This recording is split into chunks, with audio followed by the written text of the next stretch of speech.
Guys, welcome to Daysvale. In Daysvale, we're back to when we're in 1970, so the Cold War is ongoing, and we're going to do something interesting today. Although I don't think there's any realistic start to this, but we're going to have Italy go to war with Yugoslavia. Why do I say there's probably unrealistic? Because, well, it never happened, and I don't think it was close to happening after the Second World War. But let's forget about that in today's video and put them to war, with Italy declaring war, saying, well, they lawfully lost lands after World War II. Now, that's hard to say, but let's say that's their justification. That's hard to say, with Croat nationalists probably joining along their side. With Tito in crisis as his country has started to be invaded.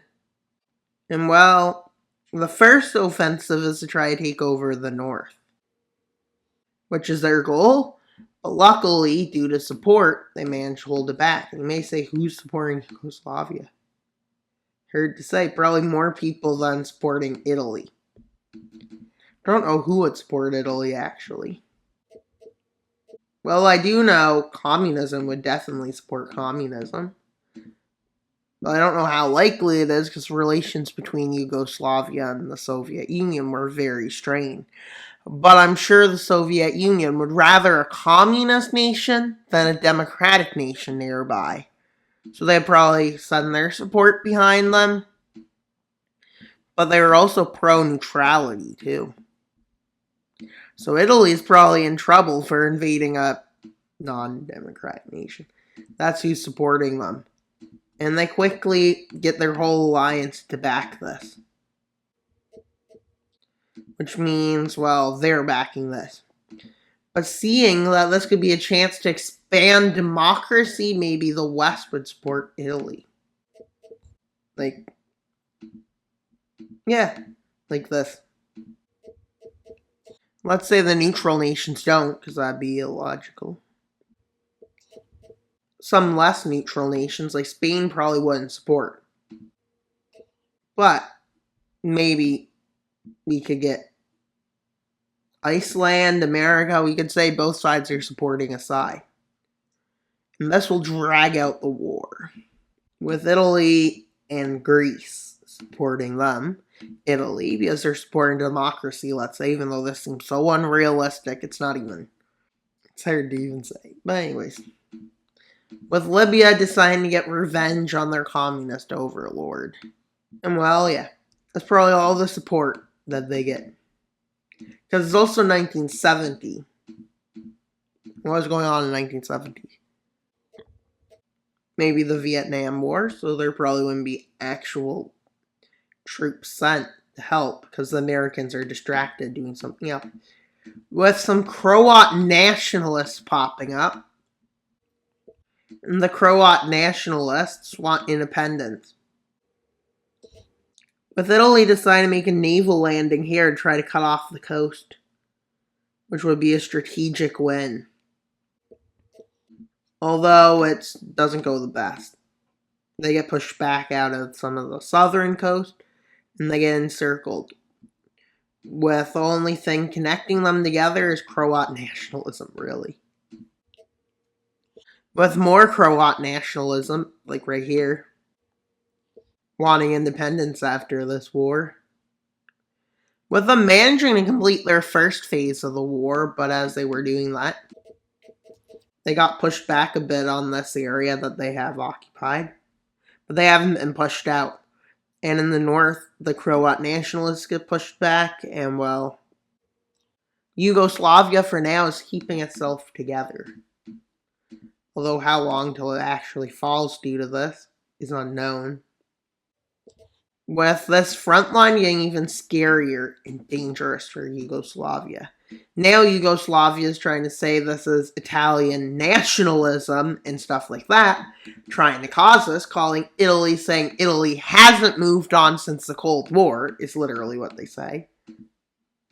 And that Italy is a coward and stuff like that.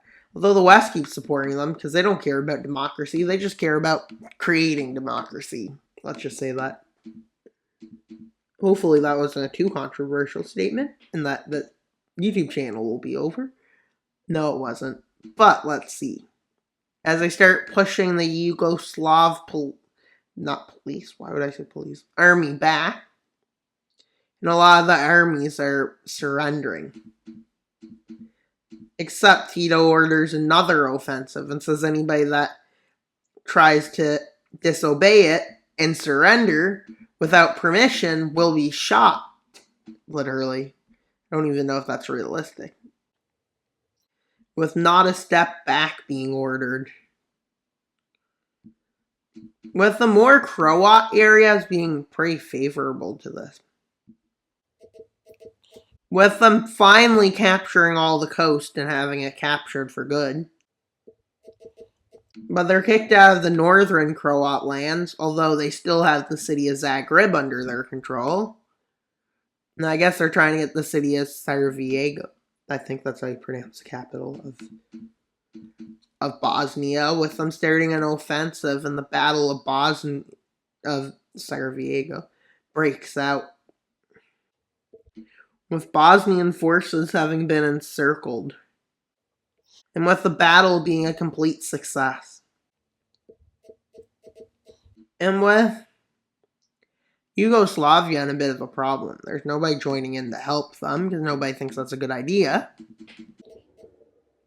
So they try to make up documents saying that Italy wants to invade Albania and stuff like that, which they don't. But this fails, so neither side gets anybody to bring in to help, which is not really what normally happens in these kinds of videos, but I can't think anybody would legitimately enter this war, as a fear of World War III starting over this is not worth it.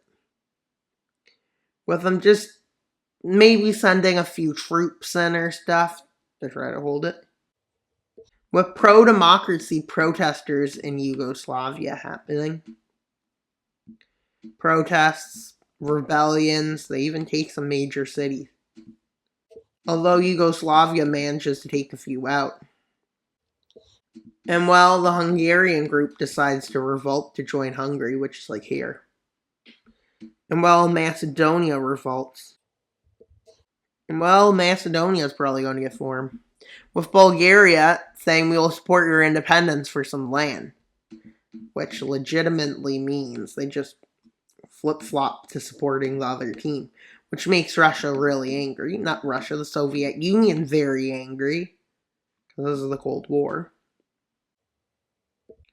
And Bulgaria starts sending aid only to the Macedonian rebellion. Technically to it all. With Greece offering material help, but no, like, weapons. With these areas declaring, then.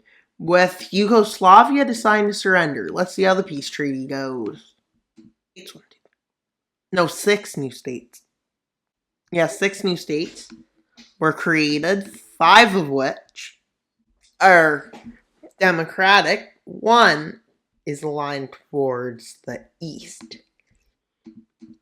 but technically nationalistic democracy, which gave Bulgaria a bit of land. Bulgaria stole a bit of land as they could. But mostly Italy won this war, which was kind of probably expectable because Italy was stronger. But maybe I'm wrong. But anyways, as you can see, this looks kind of good. They got more nations on their team. So that means probably the Cold War would shift a bit after this war, and Italy might have soured its relations with its allies, despite them supporting them. Because they couldn't have them lose, because that would look really bad. And that's all for today's video. Please subscribe. Why should you subscribe? So we can get to 2,800 subscribers by August 1st. That's pretty much all for today's video. Please like, subscribe, and comment. Wild Mapper out. And until you subscribe. Bye, guys.